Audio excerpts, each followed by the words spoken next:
Witajcie, z tej strony Waterlord TV i w tym odcinku Origin Story opowiem o zimowym żołnierzu.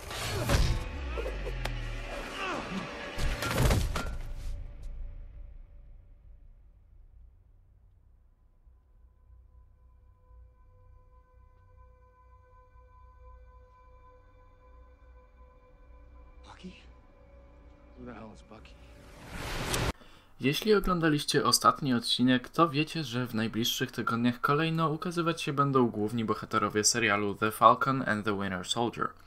Odcinki mają być w miarę krótkie, więc nie przedłużając, zaczynamy. O ile James Buchanan Bucky Barnes pojawił się w komiksach już w marcu 1941 roku w pierwszym wydaniu Captain America Comics, to Zimowy Żołnierz swój debiut miał nie tak dawno, bo w styczniu 2005 roku w pierwszym wydaniu Captain America Out of Time.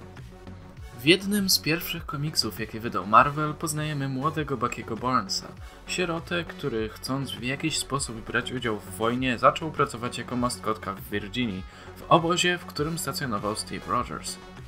Bucky był pierwszą osobą, która odkryła prawdziwą tożsamość kapitana i postanowił dołączyć do niego w walce z nazistami. Często brał udział w misjach kapitana i szkolił się w sztukach walki pod jego okiem, aż w końcu stał się jego oficjalnym partnerem. Razem ze Steve'em odkryli, że Baron Zemo zamierza zbombardować Stany Zjednoczone, więc wspólnie dostali się na samolot, aby go powstrzymać. W wyniku eksplozji Bucky wypadł z samolotu, a Steve poświęcił się niedługo później, przekonany, że jego przyjaciel zginął.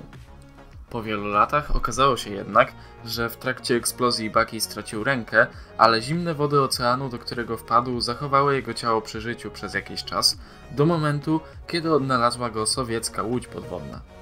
Na jej pokładzie znajdował się generał Wasilij Karpow, który walczył ramię w ramię z kapitanem i Buckym podczas wojny. Wykorzystał on okazję, usuwając pamięć Barnesa i tworząc z niego zimowego żołnierza, bezwzględnego zabójcę gotowego wypełnić każdy rozkaz. Umysł Bucky'ego stawiał się jednak na tyle, że Karpow nie mógł zbyt często wypuszczać go ze stanu hibernacji. Robił to tylko, gdy wiedział, że nikt inny nie podoła misji lub gdy chciał dokonać ulepszenia jego bionicznej ręki, którą w komiksach Bucky mógł swobodnie odczepiać i używać jako broni dalekosiężnej. Po śmierci Karpowa kontrolę nad programem przejął generał Aleksander Lukin, który wydał Bucky'emu polecenie zabójstwa Nomada oraz Red Skulla w celu przechwycenia jego kosmicznego sześcianu, o którym wspominałem w poprzednim Origin Story. W końcu jednak to kapitanowi udało się przejąć sześcian, a z jego pomocą przywrócić dawnemu przyjacielowi pamięć. Bucky, zawstydzony zbrodniami, których dokonał jako zimowy żołnierz, odmówił pomocy kapitana i uciekł w poszukiwaniu zemsty na Lukinie. W końcu dopiął swego, pomagając kapitanowi uratować Londyn przed ogromnym robotem, którego wypuścił Lukin. Niedługo potem wybuchła wojna bohaterów, a Nick Fury, który nie pracował już dla tarczy, przekonał Bucky'ego do wykonywania tajnych misji. Po śmierci Steve'a, Iron Man zaoferował Bucky'emu, by został nowym Kapitanem Ameryką.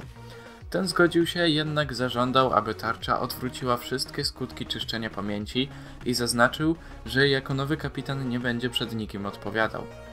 Zachował on tożsamość kapitana nawet po tym, jak Steve Rogers wrócił do życia. Kiedy został silnie raniony podczas ataku córki Red Skulla, Steve uznał go za zmarłego i ponownie przejął tarczę. W zaistniałej sytuacji Bucky z powrotem przybrał alias Zimowego Żołnierza i poprzysiągł pozostać pod tym imieniem, dopóki nie naprawi wszystkich przewinień, których dokonał, kiedy był kontrolowany. I to by było na tyle, jeśli chodzi o historię Bucky'ego w komiksach. Dajcie znać w komentarzach, którego ze wspólników Kapitana Ameryki wolelibyście zobaczyć jako jego następcę w MCU. Podzielcie się także swoją opinią na temat The Falcon and the Winter Soldier, powstrzymując się jednak od spoilerów. Już za tydzień ukaże się Origin Story antagonisty Wojny Bohaterów oraz wspomnianego serialu, czyli Baron Zemo. Z mojej strony to tyle. Cześć! Dobre, kad česte